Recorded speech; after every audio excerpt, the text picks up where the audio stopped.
Welcome back to the FBC Durant podcast. I'm Garrett. I'm Corey. I'm Sarah, and today we have Deedee on our podcast. Before we jump into her story, I want to make a quick announcement. We'll be having our Q&A night for the podcast. That's going to be May 4th at 6 p.m. in the Student Worship Center. So come hang out with us, ask questions, and we look forward to seeing you there. So Deedee, so glad to have you with us. Thanks for having me. Yeah. As we introduce this episode, Deedee is an autism advocate. She is the co-host of Mighty Moms podcast, so check that out. But specifically to us, she helps lead our Light of Mine ministries, a ministry for children with special needs. And so we're going to highlight that today. So to kick it off, we just want to learn a little bit more about you. If you would, share your story, maybe your faith, how you came to faith, a little bit about your family, and then what led you all the way to now helping lead our Light of Mine ministry. Okay. I'm Deedee Gallegos, and I have been raised in church all my life. I attended First Baptist Church Hugo all growing up, and started coming to, after I graduated, I went to Southeastern and started coming to church at First Baptist. Then I met my husband in college, and he was from Medill First Baptist, so we started going to Medill First Baptist and became members there and married, and we continued to go there. And until we had my son, Tad, who is on the autism spectrum, and we really didn't have a place for him to go once he kind of aged out of the nursery. You know, he wasn't able to attend children's church. He's nonverbal, profound autism. So he needs assistance in, I say 99% of his daily life skills. So my passion was, Mike and I we would attend our own service at home, watching it on TV. And me growing up in the church, like I needed that. I needed to go to church. I needed to be a part of the church family and feel that need. And so my parents moved from Hugo, and while I worked, they took care of my son, and they started coming to First Baptist Durant. Cool. And so I knew it going to college, and I loved it, and here at First Baptist. And I thought, you know what, if one of us can go to church one Sunday, like we alternate, why don't we do that? Yeah. And my husband was like, okay, let's do that. And so I started attending church. Actually, at first I started attending my parents' life group, which is the older class, but I loved it because I learned, they have so much wisdom, and I learned so much from them. Yeah. And they kind of just took me in as their own too. So I started there, and then I was like, I'd like to attend the service. So I started attending the service, then going to life group. And by the second service, I knew it was where I needed to be. That's cool. And I actually walked down front and told Gary, I was like, I would like to be a member of the church, but I want to serve. I would love to have a special needs ministry here. Wow. Because it's needed. It's needed in our community, and it's needed more for my family. We want to attend church, and we can't. We're not able to together. Yeah. We aren't able to worship together. So he immediately was like, let's do it. Like, let's start tomorrow. Like, he was gung-ho on it. And I was like, oh, really? Yeah. Like, I didn't know what to expect, but his heart is so big. Yeah. And he was like, let's do it. Let's meet next week. Like, literally, it was like that fast. And we met up, and I told him kind of what my vision was and what we needed. He said, come up with the list of items you need for your room. And I mean, it was just like the Lord just took over, and cool. It just happened so quickly. We got the sensory room set up, and then I was like, kind of concerned, like, are we going to have anybody come? Is it just going to be me, or are we going to have any volunteers? And I'm telling you, like, God provided every step of the way.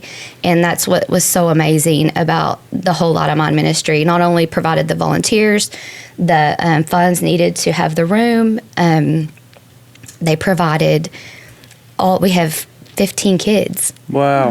That's 15 families that we're serving. Yeah. That they don't all come at one time, thank goodness, because we need more volunteers and actually more room to facilitate all of the children because it's 1-on-1 ratio, but that's a lot. And people driving from Sherman, oh my gosh, different places, not just Durant. So the need was there, and God knew it. And I feel like He used me because I knew it needed to be there too as a mom with a special needs child. So that's kind of a little leeway into my life. That's great. Well, even listening to your podcast, I just kept thinking,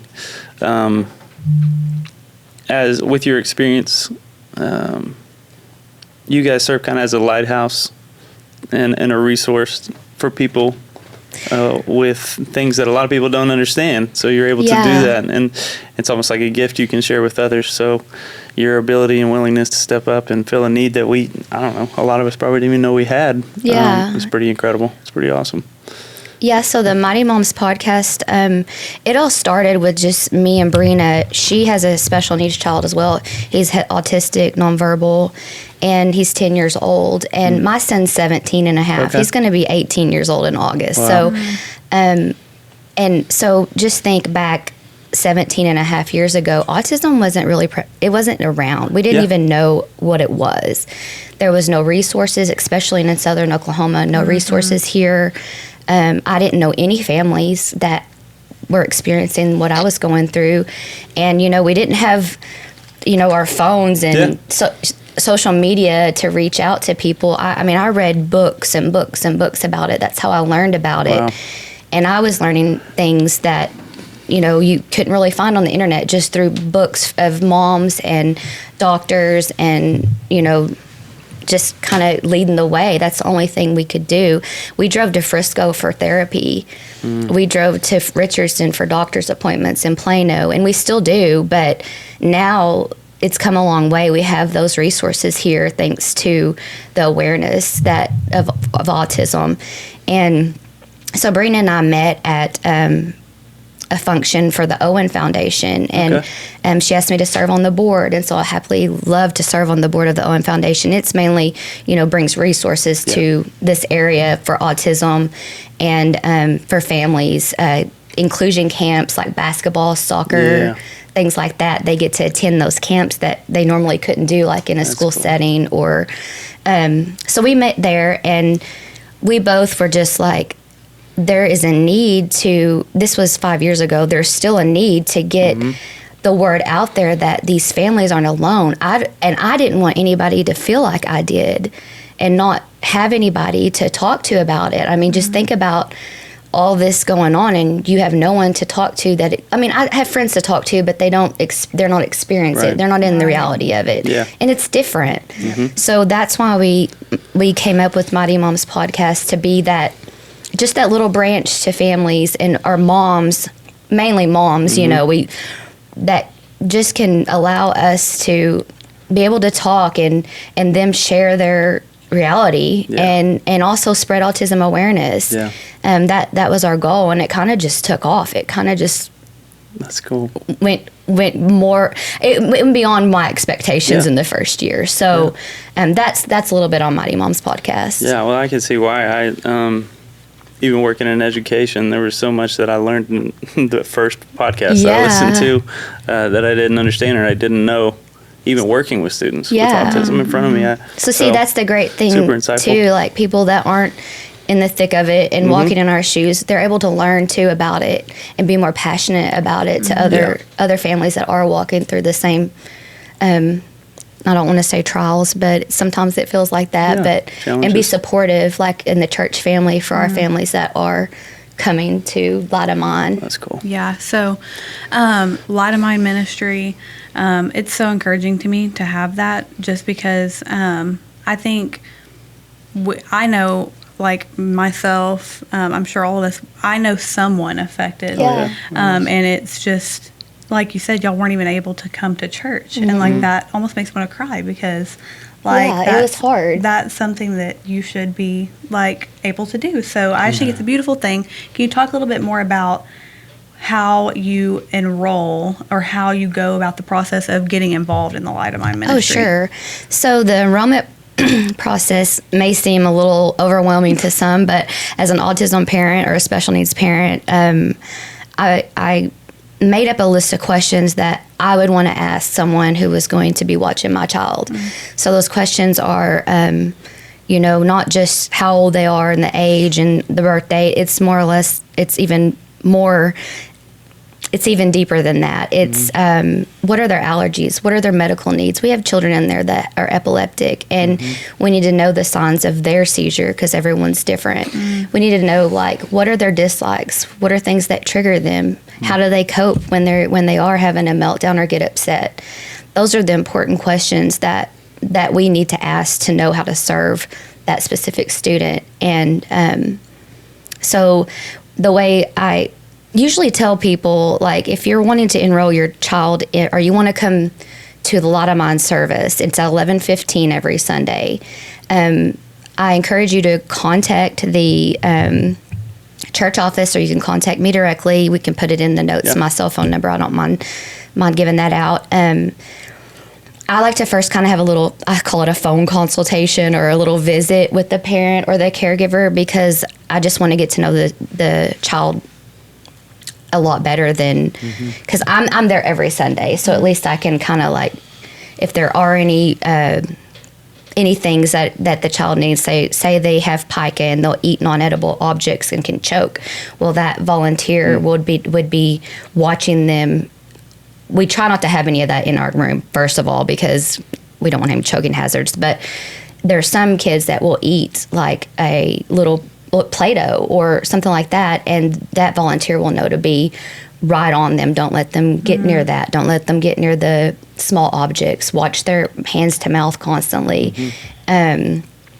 So I want to learn a little bit about that through the phone consultation, and then I'll meet with them and give them a packet, and even maybe meet them up here at the church so they can kind of take a tour of the sensory room, and we're able to use the conference room too for our older kids. So just meet with them, let them fill it out, and bring it back, and then that way we have something tangible we can look at, so the volunteers can read through. If they're assigned to that child, they can read through all the different needs and wants and dislikes and things like that. So that's kind of the enrollment process. It's really not that bad. It's something that I would want to do as a special needs parent. No, it's great to have. Yeah, I actually think it's the opposite. I think it's great because, like you said, I feel like it would make them feel more comfortable about sending them here, and you meeting them personally, like, just they know that you care and that you want what's best for their kids. So I think that's great. Yeah. So next step, when they do show up for service, what does that whole process look like? Okay, when they get here in 11? Our process kind of starts Saturday evening. So the volunteers, we have a schedule that's scheduled out through the year. We have about 15 volunteers. We might have 16 volunteers, but we have them scheduled out. We try to have 5 volunteers per Sunday. Now, of course, some will come in if our group is big for that Sunday, but sometimes they'll be able to leave. But we try to limit it to one Sunday a month for our volunteers. We want them to be able to go worship with their families. So the volunteers get a text saying, hey, this is who's serving this Sunday. Please let me know if you can attend. And then the parents and the caregivers get a text saying, hey, this is Deedee. Is your child going to be able to attend tomorrow 11:15 service? And then I kind of get a head count and kind of can plan the service time, because it takes a lot of planning to go into each child's different needs, because they're all so different. And so we get a head count, and I'll text the volunteers the plan, and then we meet up about 11 o'clock on that Sunday, and everybody just gets their game plan on what lesson. We have little adaptive story lessons. I don't know if y'all can see this or not, but it has visuals. So the ones that are able to and want to go through the lesson, which we have a lot that do. We'll have a little lesson, then we'll find some kind of YouTube Bible story that they can watch after, and then they can do their special interest thing. A lot of our kids love to draw. In the older group, they love to draw, or they clay or Play-Doh. So we'll do some kind of activity that pertains to that Bible lesson that day. And then in typically our older children want to go in the sensory room. I mean, in the conference room, because it's more, cool and Like adult, it's like the grown up. And the sensory room kind of seems kiddish. Now, don't get me wrong; they want to go in there and swing on the swing, but we just start them in the conference room, and they'll do the lessons and things like that. Then our sensory room, is equipped with a sensory swing, trampoline, sensory tent. We have activities. We have a train set. We kind of like, as each student comes along and we know their interests, I'm like, hey, Paula, we need a train set immediately, because we want something that keeps them happy. Cool, yeah. Because really our job is to protect them, keep them safe, and make them happy. Yep, have some fun. Because we want them to enjoy church. And so their moms and dads or caregivers can go to worship, and they enjoy coming to see us. So that's kind of what happens on a Sunday. Each child's different, and each Sunday's different for that child. Mm-hmm. It's not always the same. Like, John could like trains one Sunday and then hate them the next. So we're really able to transition in different things for each child. So, and all of our volunteers, I'm telling you, they're a godsend. People think, oh, I can't volunteer. I don't know what I would do. I don't know how to help a special needs child. I've never done that. Yeah. And I'm like, you need no special skills. You just need a heart to serve. That's cool. That's it. If you come in and have a heart to serve, I will teach you everything you need to know. I promise you'll be fine. Yeah. And we have RN that comes, teachers, that are volunteers, youth students. I tell you what, the youth students, they have blown my mind. They have come in, they have served.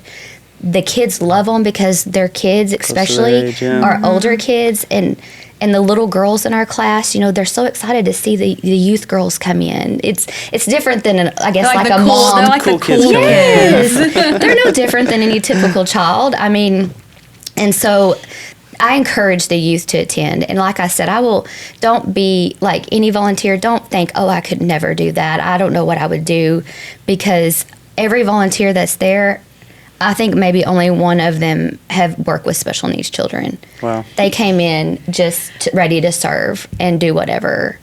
So, and for volunteers, let's talk about that for 2 seconds, because just so anyone listening to this podcast, if you do have the heart to serve and you do feel called to serve with Light of Mine Ministry, how do you go about coming? Who do you contact? Just text what do you me. do? Just come by Light of Mine on Sunday. I'm there every Sunday, 11:15, and say I want to serve, and we'll get you started. I mean, all of our volunteers literally have learned by just hands-on experience and watching me and others interact with each child. And that's really that's what I'm saying. You just have to be equipped with a servant heart. That's it. Yeah. And everything else just falls into place, because they just, and every volunteer, almost all of them have said, I have never been taught so much and so blessed to serve in a ministry. And you're blessed when you see the struggles that these children go through every day just to do normal things, and the victories we see when they, two of our children didn't even speak when they first started. And to watch them grow and use their words, and that is amazing. Yeah. It is amazing. It's like, I can't explain it. You just serve so you can see it too. Yeah. And did you make this? Do you want to hold actually, that up so I'm so grateful for a mom that two of her sons come. They're older. She had 3 totes of these Bible lessons that she has made. And let me tell you, I've made some of these. They are time consuming. I mean, they had Velcro on them. They match the Velcro. Smokes. It's just a lot. Yeah. Very cool. She brought those, and y'all, I cried because I was like, oh my gosh, I can't even imagine how much time this took. But she did this from her home and donated them to our class, and it's been such a blessing because we use them every Sunday. Those are cool. Were you thinking of Heath? I was thinking of Miles. Oh, yeah. I was like, he would love that. Yeah, absolutely. They're great these would be great, some of these for our nursery workers and absolutely. Those first are friends. so cool. I mean, you could even use that. I mean, so yeah, these are all on, I believe she said she bought these off Etsy. That's so cool. You mentioned, those willing to serve when they work with Light of Mine, kind of like they learn as well. I mean, they're learning like our servers. What have you learned through your experience with your son and your research? Oh my gosh. What have you learned from that? Maybe like not just education-wise, but just as a person. And my son made me a better person. That's cool. He did. That's awesome. And he still does. I'm sorry. I'll cry too. I will cry. I'm a crier. We will too. I'm proud of him. He's taught me that the little victories are so important. That's awesome. Things we take for granted that we can do, they are so important. People just don't understand unless they're in it. Yeah. Sorry. No, you're good. And to be able to pass those things on, he's older, so it's cool that you have this wellspring of knowledge from the years you've spent with him to pass on down. Yeah, they're our greatest teachers, and any parent of a special needs child, or I think any parent at all, we learn from our kids, right? We learn to be a better person, be more patient, don't take life for granted. My son was very ill most of his life, very sick, and he has epilepsy as well, and so we've been in dark times, and our faith is the only thing that's really gotten us through that. Yeah. And that's why it's so important to have a church family. And for these our special needs families that are here, it's so important to have that church family and that faith, because I couldn't do it without my faith. I mean, the Lord just gives me strength every day to care for my child, and gives us, a lot of people, like I have, about 3 years ago, I worked at Choctaw for 21 years. And about 3 years ago, I realized my son, he needs me. He needs me at home. So a lot of our parents that are caregivers, we've had to quit our jobs to care for our children. And so financially, it's hard, but the Lord's provided everything that we've needed. And I just want special needs parents to find a church family, get established, and let them love on you. I know our church family is so loving, because I feel it. And I want them to feel that too, and feel that support. And I just want to get them here so they can feel comfortable with leaving their children with us. And I have to say that everybody's, I would like to say, no matter the needs of the child, we'll adapt to it. We'll figure it out. And Gary has backed us, and the church has backed us on whatever you need. Like, there's no limit. So, like, don't think my child's not able. There's no way they could go, or there's, it just can't happen. They can't care for them, because we'll figure it out. Yeah. We'll talk. That's what we talk about in that consultation. Like, what are your child's needs? That way I can get an idea of what we need to have at the church to equip us to take care of them. So it's not, we have all ranges of different types of levels of disability that are in our church. It's not just autism. It's the whole scope of special abilities. They're well taken care of. That's awesome. And that's so much just the heart of Jesus. Like, whatever the need is, he would come to the rescue. I mean, no matter who it was or what the circumstance was, he made himself available, and that's what I really am excited about for our church, which we've done for a long time. But like right now, as we see a need, we try to fill it, or even just be open to where the need is. And so we were reading this book a couple episodes ago, and we were just reading through all the ministries, and there's so many, but there's so many different needs. I mean, people are all unique, and so just to have the opportunity of Light of Mine is huge.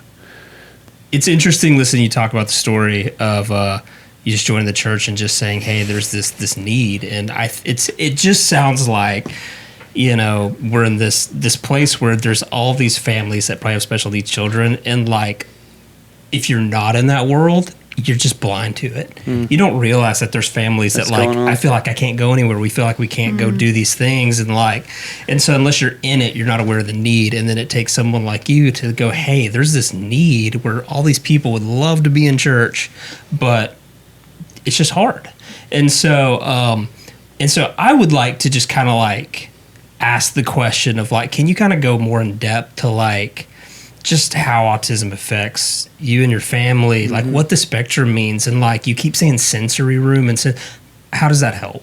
I'm curious. I'd love to know more about that. Oh, that's a great question. So most of our children that are in our Light of Mine, they have autism. Okay. And autism is a spectrum. There's all different levels. There's, there's levels where they're profound autism, like my son. They're nonverbal. They need 100% life skills, toilets, going to the restroom, eating. They need to be, there's chances of them that they could elope and run away. They're not aware of danger. So it's very important that they're monitored and watched at all times. Then you have some that are, they're able to attend school and maybe go into mainstream classes, but might need a little help in the social cue area and maybe redirecting a little bit in the classroom. Then you have some that, are right in the middle. Like it's just like a whole spectrum. But a lot of times children on the autism spectrum, they can get overwhelmed with lights, with noises, with smells. Their senses are hyper, they're so much stronger than our normal senses. Okay. So lights, some of the children, not all of them, but a majority of them, they can get overwhelmed easily. And it could be anything. It could be a tag that's itchy on their clothes that we don't know about. Like, it's like there's so many different reasons of why it could be. It could be that morning they wanted to take a shower, but the parents didn't have time, and they're still upset about they didn't get to take a shower. They can't get past that thought. And so the sensory room was made to be a calming place. There's different things in there, like swinging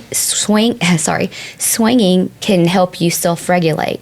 It puts your body, some of them hate swinging, but some children, it helps their body regulate and feel more normal. Jumping on the trampoline is a self-regulation. Exercising, is a self-regulation for anyone. Different things like that. Drawing could help them regulate.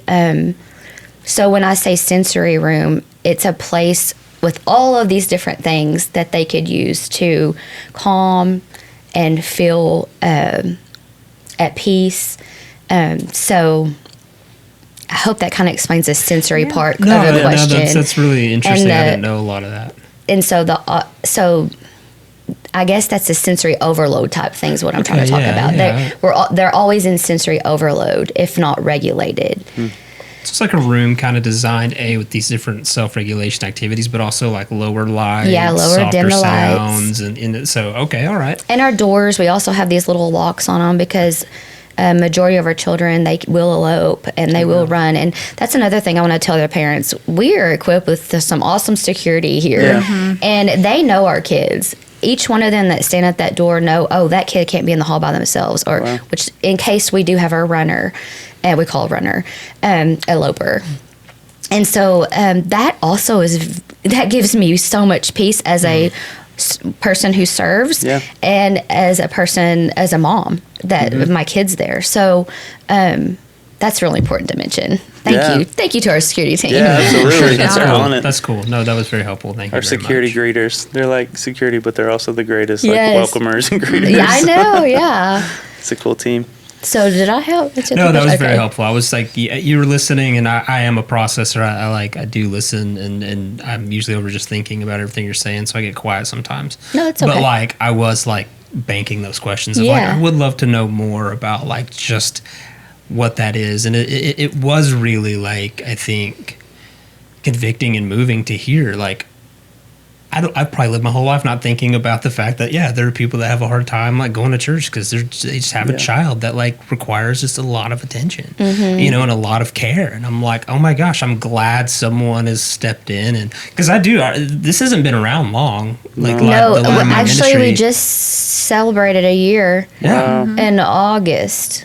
So this August will be 2 years. And that's awesome, because I remember just one day Gary saying we're going to start, and like all of a sudden the rooms are getting torn down. You tell me. I walked in, I was like, what? They built that room quick, and I was like, wow, okay. So but that's awesome, and I think that's really cool. So I just was like, I would like to know more about I did that. happen just like that. Yeah, That's and awesome. whether you need it or not, you should take a look in that room. It's pretty awesome. Yeah, It's really cool. people walk by and they love to come in and look in the room, especially the kids. Yeah. They're like, oh, I want to swing on that swing. And I'm like, oh, you can swing on this swing. But even adults, it's so calming. Yeah, it is a very calming space. And that's how, in my mind, I wanted it to be calming and comforting and welcoming all at one time.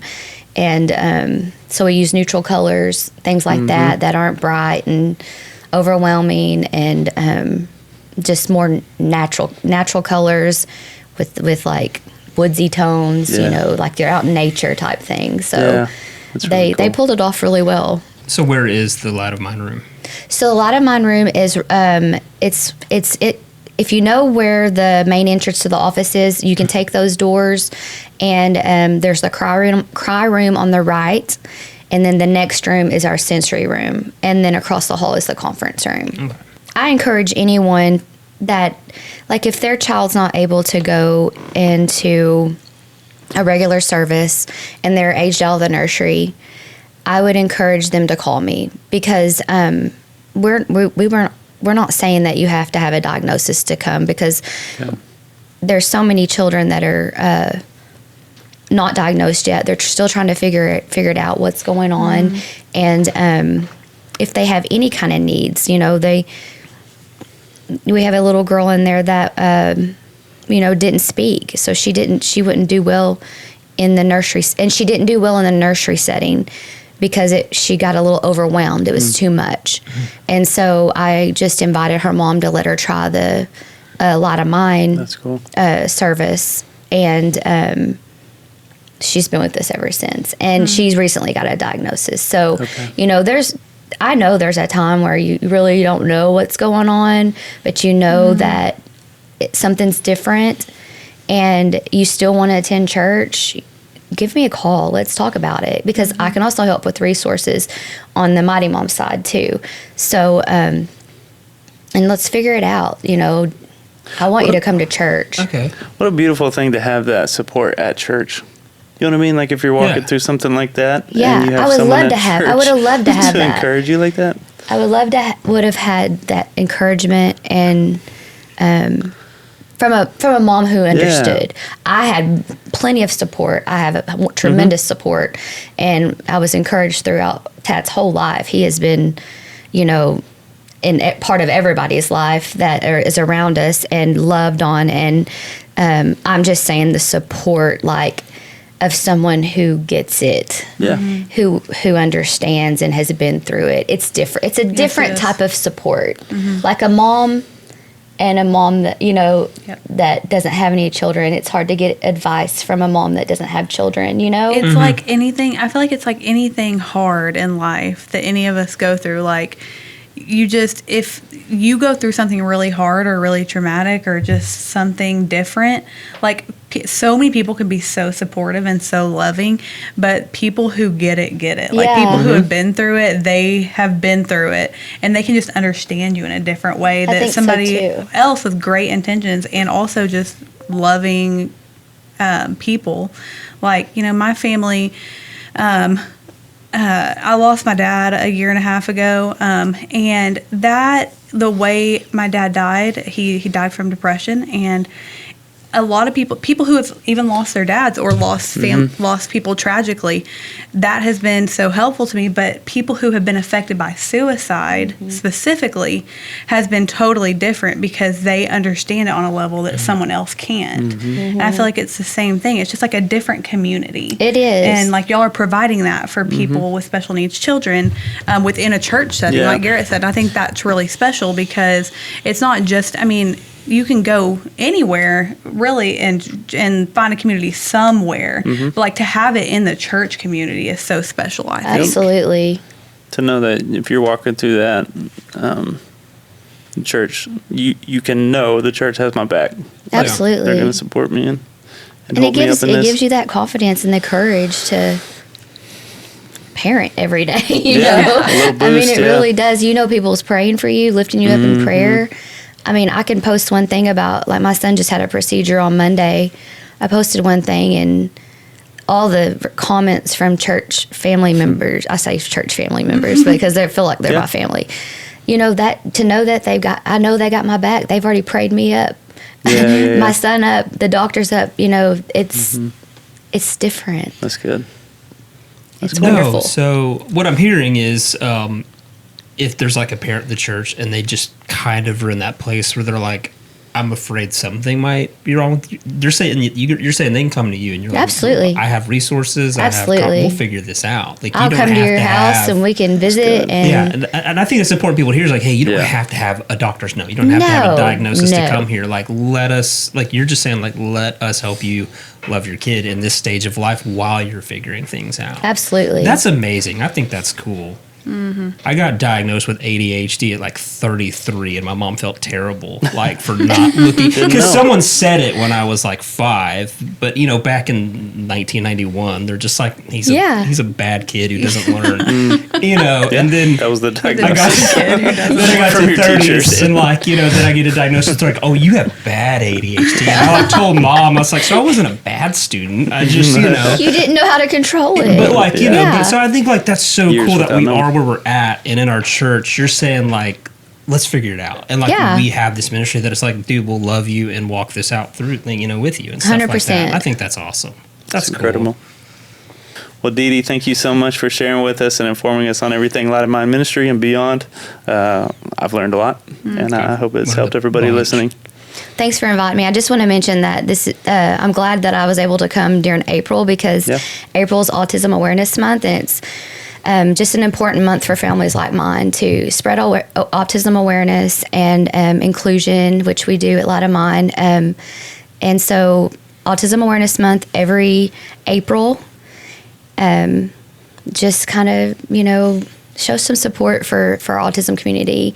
Also, Mighty Moms has their autism conference every April, the last Saturday in April. We have autism conference, and that's when we bring in resources and speakers, and we spoil the moms. We have door prizes that are amazing that I would love to have. So the community really comes together for us. They provide these door prizes, different businesses in town, and we're able to provide a door prize to everyone that shows up. So they've really stepped up, and it's just a great time for fellowship to get to talk to other parents that, you know, are going through the same thing that we are, raising a child with special needs, and also learn.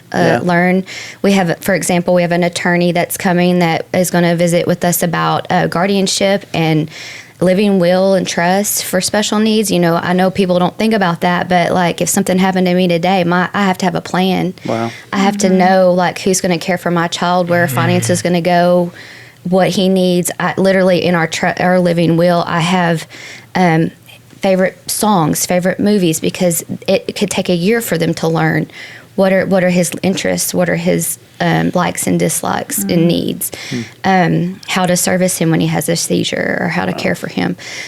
So that's very, very important. And people don't understand, like, that goes through our minds all the time. What would happen if something happened to me? And it's not like I don't have faith in God that he's going to protect my child, but I've got to be prepared because I want whoever is in that trust to care for my child the way it is. So that's an important thing for each family. We'll have him every year because I think he needs to be there. Yeah. But also just like doctors are going to come and speak about different treatments and things that have helped with speech and attention and just a lot. There's a lot of opportunity, and I encourage everybody to come. So be looking out for that, and also follow Mighty Moms podcast because we do a lot of different events through the Owen Foundation that help spread autism awareness. All right, so if that interests you, put it on the calendar every year, right? Every April. Awesome. Now go and make disciples of all nations.